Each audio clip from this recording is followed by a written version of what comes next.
Kitabu cha Mtakatifu Mathayo, mlango wa pili.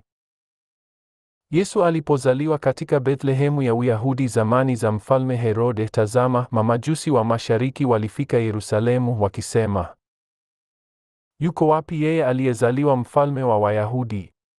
Kwa maana tuliona nyota yake mashariki, nasi tumekuja kumsujudia. Basi Mfalme Herode aliposikia hayo, alifadhaika, na Yerusalemu pia pamoja naye. Akakusanya wakuu wa makuhani wote na waandishi wa watu, akatafuta habari kwao, Kristo azaliwa wapi? Nao wakamwambia, katika Bethlehemu ya Uyahudi, kwa maana ndivyo ilivyoandikwa na nabii. Nawe Bethlehemu, katika nchi ya Yuda, hu mdogo kamwe katika majumbe wa Yuda, kwa kuwa kwako atatoka mtawala atakayewachunga watu wangu Israeli. Kisha Herode akawaita wale mamajusi faragani, akapata kwao hakika ya muda tangu ilipoonekana ile nyota. Akawapeleka Bethlehemu, akasema, shikeni njia, mkaulize sana mambo ya mtoto, na mkisha kumwona nileteni habari, ili mimi nami niende nimsujudie. Nao waliposikia maneno ya mfalme walishika njia, na tazama, ile nyota walioiona mashariki ikawatangulia, hata ikaenda ikasimama juu ya mahali alipokuwapo mtoto. Nao walipoiona ile nyota walifurahi furaha kubwa mno. Wakaingia nyumbani, wakamwona mtoto pamoja na Mariamu mamaye, wakaanguka wakamsujudia. Nao walipokwisha kufungua hazina zao, wakamtolea tunu, dhahabu na uvumba na manemane.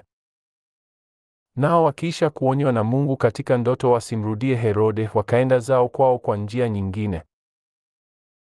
Na hao walipokwisha kwenda zao, tazama, malaika wa Bwana alimtokea Yusufu katika ndoto, akasema, ondoka, umchukue mtoto na mama yake, ukimbilie Misri, ukae huko hata nikuambie, kwa maana Herode anataka kumtafuta mtoto amwangamize. Akaondoka akamchukua mtoto na mama yake usiku, akaenda zake Misri. Akakaa huko hata alipokufa Herode, ili litimie neno lililonenwa na Bwana kwa ujumbe wa nabii, akisema, kutoka Misri nalimwita mwanangu. Ndipo Herode alipoona ya kuwa amedhihakiwa na wale mamajusi, alighadhabika sana, akatuma watu akawaua watoto wote wanaume waliokuwako huko Bethlehemu na viungani mwake mwote, tangu wenye miaka 2 na waliopungua, kwa muda ule aliouhakikisha kwa wale mamajusi. Ndipo lilipotimia neno lililonenwa na nabii Yeremia akisema, sauti ilisikiwa Rama, kilio na maombolezo mengi, Raheli akiwalilia watoto wake, asikubali kufarijiwa kwa kuwa hawako. Hata alipofariki Herode, tazama, malaika wa Bwana alimtokea Yusufu katika ndoto huko Misri.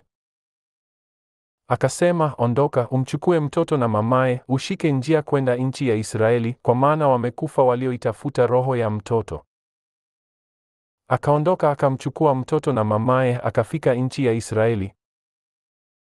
Lakini aliposikia ya kwamba Akelao anamiliki huko Uyahudi mahali pa Herode babaye, aliogopa kwenda huko, naye akiisha kuonywa katika ndoto akasafiri pande za Galilaya. Akaenda akakaa katika mji ulioitwa Nazareti, ili litimie neno lililonenwa na manabii, ataitwa Mnazorayo.